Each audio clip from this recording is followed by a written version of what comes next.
Welcome to the Find My New Life podcast. I'm Christopher Lapine, spiritual liberation author and speaker.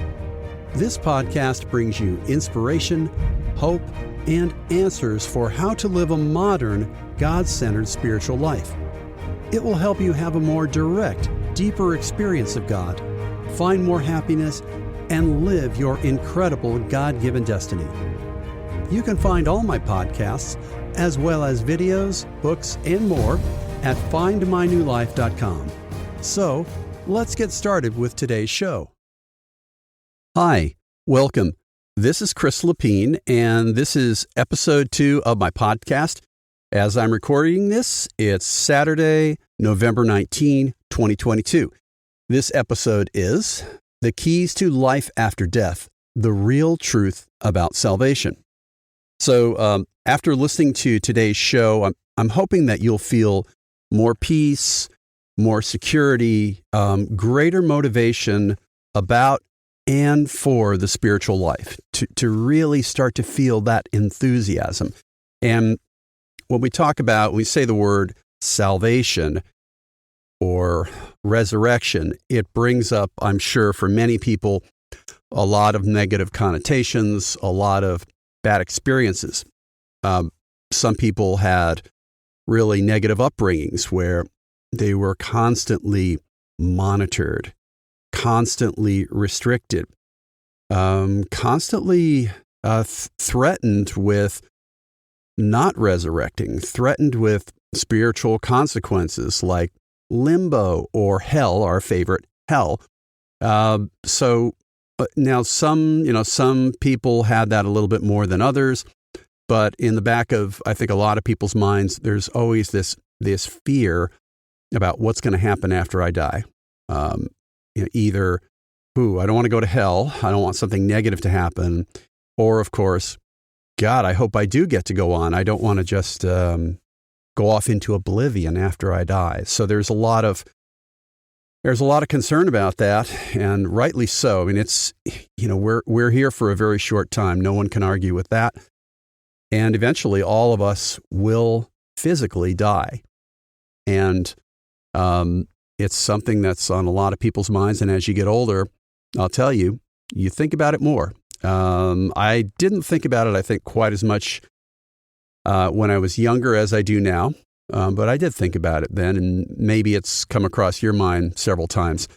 And this is where today's podcast comes from. I got an email last week, a question, and this person was on my website and used the question feature, ask a question. It's a link.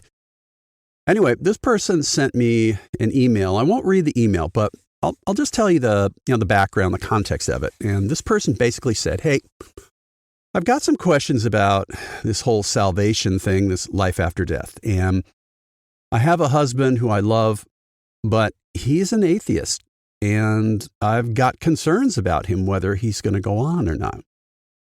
And then her concerns didn't stop there. She talked about one of her children and a child. And is this person going to go on or not based on their mental or cognitive condition?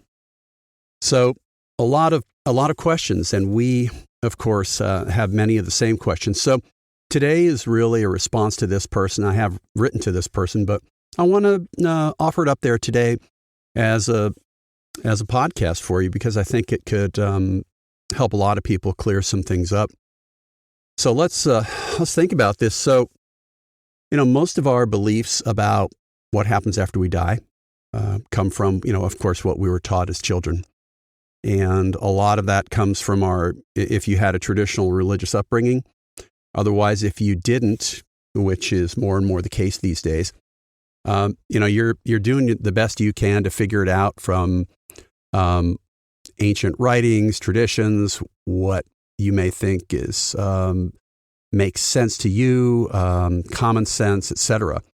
And those are all, worthy, these are all worthy ways to try to find the truth about this. I want to suggest something, and I want to just take you back. I don't know if you listened to last week's podcast, the first one, but it all rests, this whole journey of thinking about, your place in life, thinking about God, thinking about now all the things of the spiritual life, like life after death. It's all dependent on that foundation of essential beliefs. It's all dependent on whether you are listening to the Spirit that is within you, which is trying to tell you, broadcasting to you, the real truths about God and the universe and your place in it. And this becomes the foundation. So it's, if we start with that foundation, then the questions about life after death and how do you get to be resurrected anyway? What are the rules? It becomes clearer, and it becomes fair, frankly. A lot of the beliefs that we all have about life after death, of course, come from, human conjecture, human rules, organizations, which often have very little to do with the original teachings. Oftentimes, you see this. You have a spiritual teacher who comes along, presents a core truth, and then you've got followers who interpret it, and people interpret that. And over the centuries, it gets muddled. It gets lost. People lose their way. They get discouraged, and it becomes a little bit frightening sometimes, especially when you're talking about life after death. So, I want to start out with just a few basic beliefs or premises, and I'd like you to just keep an open mind, whatever your background is, and just let God talk to you. Let your spirit resonate with you. So that really the first thing to be aware of are the core truths that God is broadcasting to us within. That's really the only way to feel certain about life after death and the spiritual life. It's, again, opening yourself up to the truth that's going to emerge within you. It takes time, but if you make a habit of it, if you make that time, it will come through. It will come through to you. So, the first big truth is, of course, that God exists and is in charge, and you are a child of God. God will meet all of your real needs in the moment you need them, in the way you need them, and for as long as you need them met. God's got you covered. And we're all, coming out of that, we are all sisters and brothers. We're all family. And if you have the faith, if you accept what you're experiencing, then all those needs will be met and that eternal future will be unlocked if you're coming with that sincerity. So those are the kind of the essential foundations of everything. The way that we think about life after death is based on what we think of the nature of God. And I really want to challenge you to just listen to your inner spirit and just let whatever comes through from God. Trust that. So please remember that God is greater, is better, is more fantastic than the best kind of God you could ever imagine. For example, think of one human that you really, really admire. The greatest man or woman. Think about that person. Think about the way they would treat you, the way they treat other people. How do they conduct their lives? What are they doing? How are they helping people? How do they deal with stress and pain and success? All of it, the complete human condition. Think of the most ideal person you can imagine. It could be a family member you had an experience with, a mother or father or sister, brother. It could be a friend, a public figure. Just think of that and realize for a moment that God is all of that and much, much more, infinitely more. Infinitely more. God is fair, honest, just, loving, consistent, reliable, loyal to you. God is your best friend. God, our Heavenly Father, our universal Father, the creator of all reality, loves you as if and as much as if you were the only person in the entire universe. God loves you unconditionally with a total fatherly affection. God is not a man. God is not male. God the Father loves as a father, as the initiator and protector of all reality. He is there for you all the time and has an incredible eternal destiny just awaiting you. He's fair. He's more fair than and just than anyone you can imagine. So if we take that as our starting point, just think about that type of God. Imagine that you're God. Now, what kind of a setup would you have for salvation? What kind of setup would you have for life after death for your children? And this is the way I think about it. Okay, so I'm this perfect, loving God. I've created children, I've created people, and within them, I've given them the desire to keep living forever. I think very few of us want to die. I think most of us want to keep going and growing. And I think that's where so much of the fear of death comes in, is that we want to keep going, and many people think that that's it. So I am God. Let's pretend I'm God.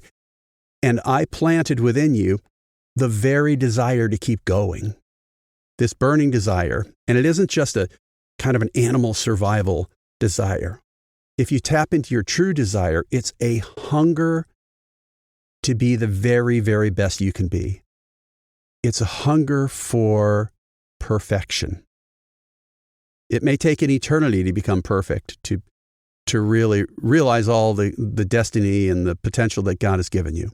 But we have this burning desire that's going to carry us onward. We have all kinds of desires that can never be fulfilled in this lifetime.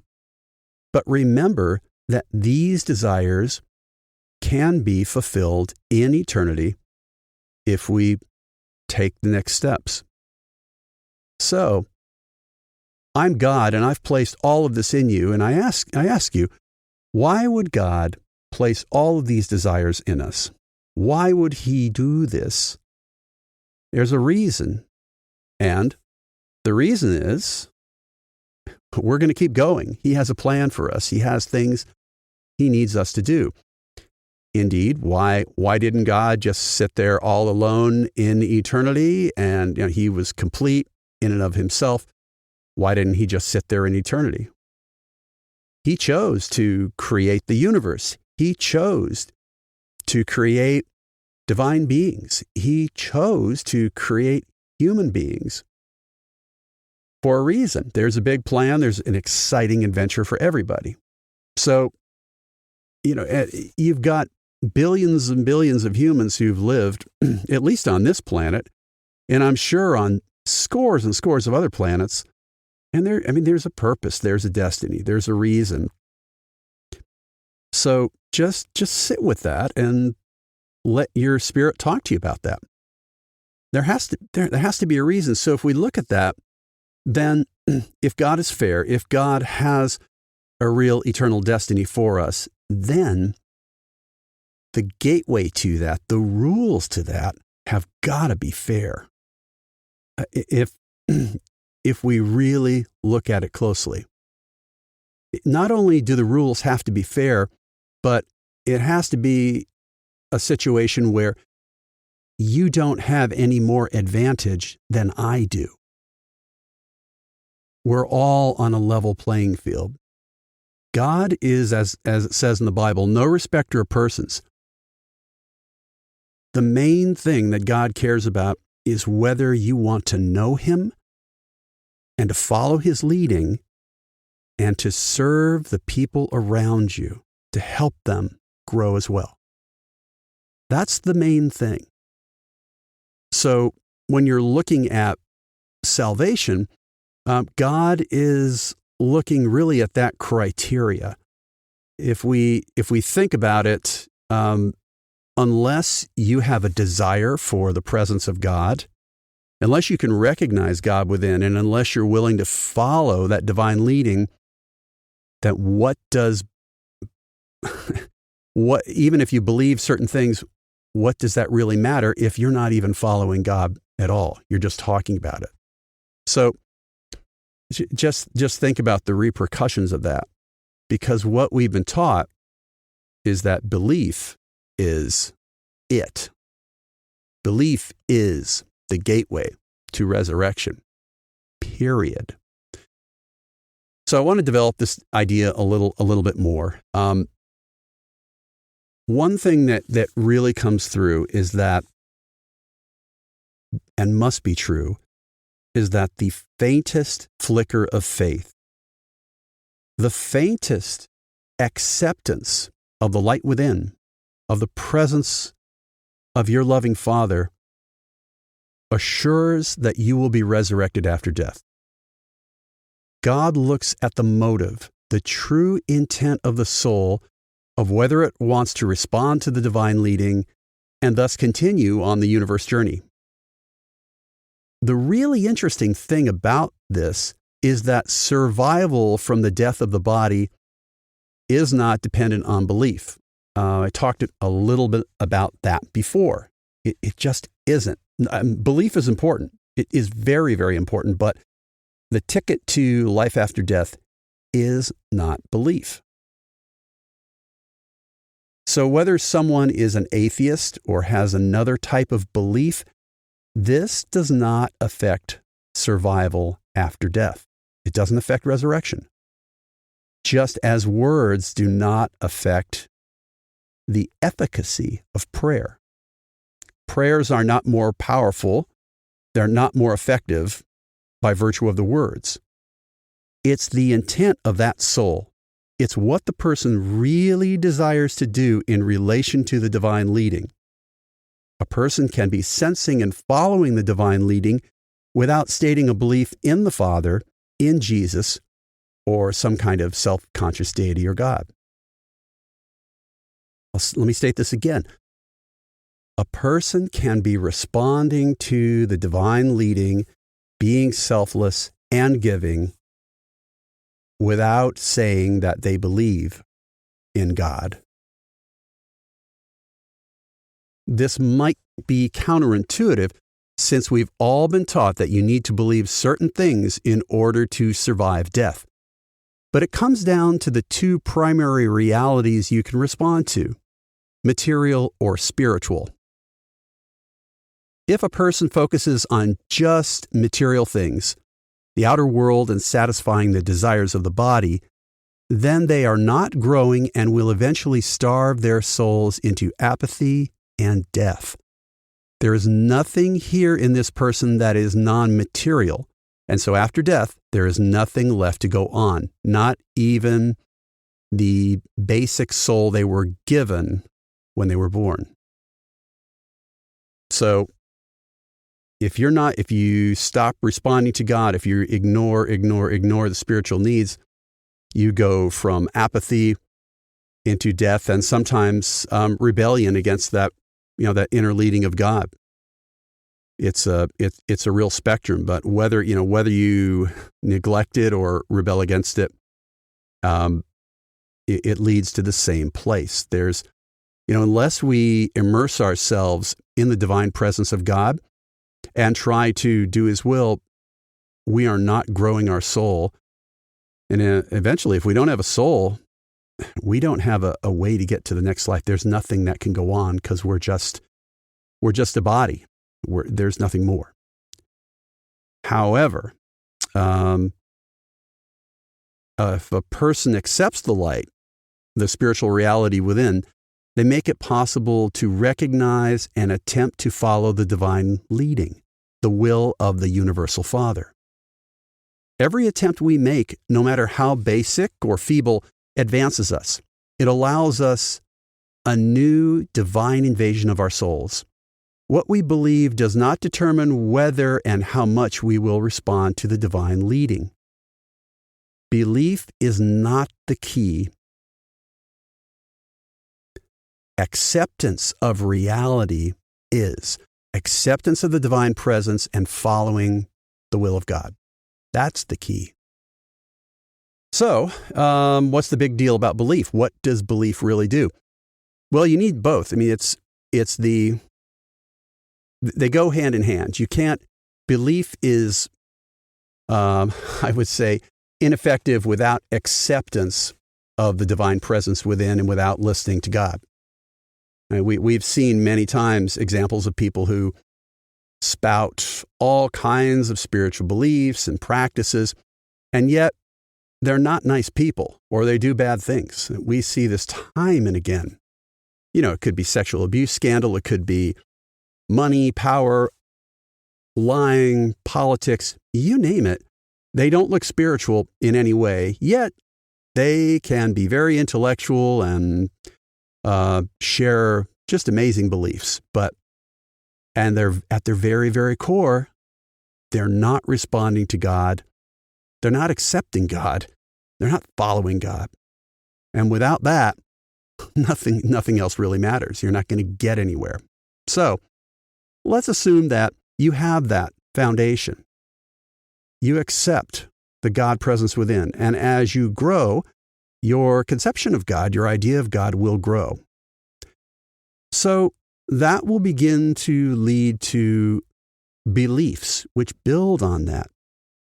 Beliefs that will build on the leading of your spirit, beliefs that will build with your spiritual studies of all kinds of writings. And ultimately, it's going to be the spirit within that's going to guide you as to what's true and what's not true. That's ultimately it. It's either you're going to let the spirit lead you, or you're going to be controlled by others telling you what the truth is. So that's why I'm saying in this podcast and anything I write or do, ultimately it's God's spirit within, which is going to lead you to truth, which is going to help you recognize truth. That's critical. Now, none of us have it all. None of us have the entire truth. It's good to talk to other people. It's good to read books, attend groups, but then your spirit is going to guide you through that and help you recognize that truth. Okay, so let me talk more about the role of belief. It's acceptance of and cooperation with the divine leading that assures resurrection. So you might wonder what role belief plays in all of this. If belief does not determine survival, what effect does it really have? When most religions emphasize belief as the ticket to heaven, what is its real role? And most religions have a specific formula of their own belief that gets you to heaven. And a lot of times they say, unless you believe what we believe, unless you follow what we're telling you to do, you're not going to get to heaven. These are all human constructions. These are all human rules. And we need to get to really what the truth is here. If we get back to belief, Jesus did emphasize how important belief is. And we know this is critical. And really, as we look at new spiritual truths, like those in the Urantia book, these are really an effort to help us update our beliefs so we can know God more clearly, so that we can grow. We are getting back to the original core teachings so that we can recognize what is of value. We recognize what value is. We create new meanings and we grow. The most important knowledge that we have is the life of Jesus in the Urantia book. It's the most important knowledge on the planet. And our supreme study, our most important study, should be life after death, the incredible eternal career that we have. The most essential foundation of all thought is the primary facts given to us by the Spirit within, which we can either accept or reject. When we sincerely come with truth hunger, perfection hunger, and faith, we enter the kingdom of heaven. That's what Jesus taught as the keys to enter the kingdom of heaven, to experience salvation. God's Spirit is giving us the realization that God exists. We are His children. He will take care of us now and forever. He has a will for us, and we are all brothers and sisters. Faith acceptance of these truths enables our minds to accept more divine reality, the kingdom of heaven. The kingdom of heaven is divine reality. It's experiencing the spiritual world. That's why the kingdom of heaven is within. When this happens, then we can really begin our spiritual growth in a relationship with Jesus and the universal Father, the Heavenly Father. It is not until we accept these truths that we can begin a relationship with God and make true spiritual progress. When we do this, we accept the truths that are burning inside of us, then we are reborn. Prior to this, we can still respond to the Spirit and reach a high state of ethics and social service, but we can't go farther. We can never know the real soul peace, assurance, security, power, and joy from God unless we are willing to recognize Him, respond to His leading, and grow a relationship. The real fruits of the Spirit are born of this relation and cannot be obtained any other way. When we look at atheists or others who don't believe the essential truths that the Spirit is shouting to them, we know that they really can survive death, but that apathy, material-mindedness, and selfishness are very significant dangers to such people because they do not have the strength of a relationship with God.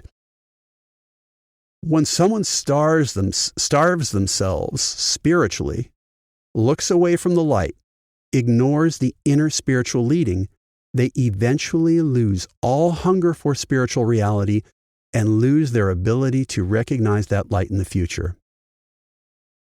This is very similar to what happens in physical starvation. It's use it or lose it. So it's really about acceptance or rejection of the light. People can really be kind and mean well, but if they completely ignore inner spiritual realities, if they completely ignore the leading of the Spirit, they are making it much more likely that they will be unable to respond and won't survive death, won't be resurrected. They can perform all kinds of social service and loving acts toward others. But if they are not in any way paying attention to and responding to their inner spiritual leading to any degree, they have not made survival possible. And of course, if someone recognizes the light and rejects it through sin and iniquity, they have also destroyed their souls and won't be resurrected. So in the end, what's happening is that we're really determining whether we go on or not. It's our choices that moment by moment are determining if our soul is growing or not. God is not sitting up there with a tally sheet and saying, well, you have negative 54 points and only 35 positive points. Sorry, negative. You're not being resurrected, or worse, you're going to hell. That's kind of the traditional view. And that view, again, it's really based on myths. It's not really based in the essential original teachings of Jesus. A lot of it comes from old primitive beliefs. Our ancestors were terrified of the physical elements and worshipped the physical elements because that's all they knew. It was powerful. It controlled their lives. It controlled weather cycles, crops, life, death, they thought. And so they went to all kinds of lengths to please the gods, to work with the spirits who were controlling nature in their lives. And this, of course, was later applied to the whole idea of survival and being accepted by God. It got to the point where the primitive beliefs thought that you actually, even when you're born, had sin on you, that somehow had to be removed. It was a barrier before God could even make contact with you, that God would even love you. If we get back to really the fairness of God, this doesn't make any sense at all. If God wants to make direct contact with you, He does, and He has. Every one of us has a spirit within. So again, it's about acceptance or rejection of that light. We have to become more than just material minds in this world. We have to recognize and embrace spiritual reality and try to do God's will. And when we do that, we grow and we make real spiritual progress. Ethics, being kind to other people, is not enough. It has to be born of that inner spiritual light. Now, if we look at the case, so another one of the questions that I had was, well, what if someone doesn't, they don't have a normal mind, it's not functioning? What happens to them? And I can't say it's an individual case, but if we apply the same kind of principles, let's think about that. Now, in the case of someone with a normal mind, it's purely a matter of choice whether they turn away from the light within. In the case of someone with an abnormal mind, it is a question of how much, or if any of the divine leading, the light within, reaches their consciousness. Only God knows. I think this means that there is always hope with someone as long as there is some degree of reasonable cognition or identity, whether they suffer from mental illness or cognitive disorders such as autism. And we know that with God, all things are possible. So I think, again, if someone is responding to that light and trying to follow that light in some way, then I think that is what takes precedence over everything. In either case of the atheist or someone with cognitive issues such as mental illness, ultimately, the faintest response or desire for the inner light is enough to ensure resurrection.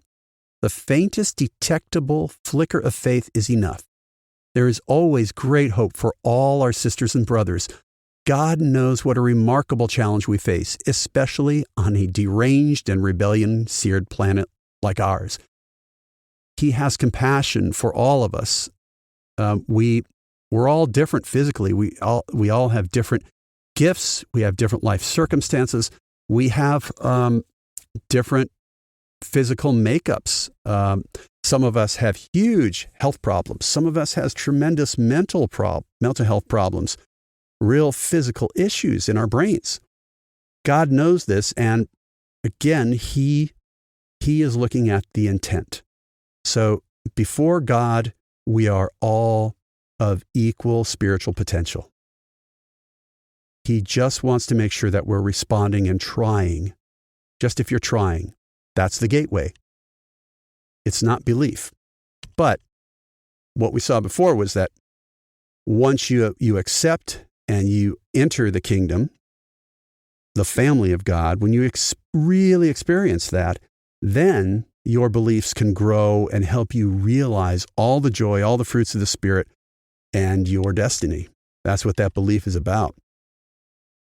So, when we're talking about trying to lead people to God who are apathetic, let's say, it can be challenging. You don't want to force anybody, of course. So how do we lead people to this divine reality that we're experiencing? For those of us watching family and others who are apathetic or lost, it's hard to know what to do. One thing is certain, it is impossible to convince someone that God exists and that the essential truths from the Spirit within should be accepted. A person has to accept the reality that is already there. They must have a hunger for the truth, a hunger for perfection, and sincerity in wanting spiritual reality. Those are the essentials to enter what Jesus called the kingdom of heaven. Jesus was with a companion one day, and he asked why Jesus had not tried to get a beggar into a spiritual conversation, but simply gave him some money. The Urantia book essentially said that Jesus said the man was not hungry for truth. There are only two ways to get to that truth hunger. One, we respond to the circumstances and challenges of life and want spiritual reality. Or two, we respond to the love of the Father given to us by the loving service of those around us. In each case, the person is bathed in the love of the Father within, by God's Spirit, and without, by their sisters and brothers. So it's this immersion in love that can help people desire more, this essential spiritual reality from God. In the end, it is our choice whether to take part in this eternal journey. And once we decide, once we accept the essential truths and enter the kingdom of heaven, we are expected to grow, to not only recognize, but truly live the guidance from the Spirit. We must accept the plan of spiritual training that is unique for each of us and designed by the Spirit within. We must cease to resist and mount up on wings of joy. It is only then that we begin to grow and realize the limitless eternal potential of our personalities in liaison with the Spirit within. So, in the end, belief does not ensure resurrection, survival after death. But it's the desire for and response to the light within and where our dear Father is taking us that unlocks the eternal future. And that is the true pathway to salvation. It's not only that you're resurrected after death, but you are experiencing release and freedom, and you are entering your eternal future right now. The minute you decide to commit yourself to that process, you start to realize divine reality within and start to follow it and grow. And through that growth and hard work, you continue to expand, know more happiness and satisfaction and challenge, and you give these fruits to other people. So it's not only that you're going to wake up after you die, that there is life after death, but it's really also life after life, that we are really being resurrected right now in our own lives to go forward.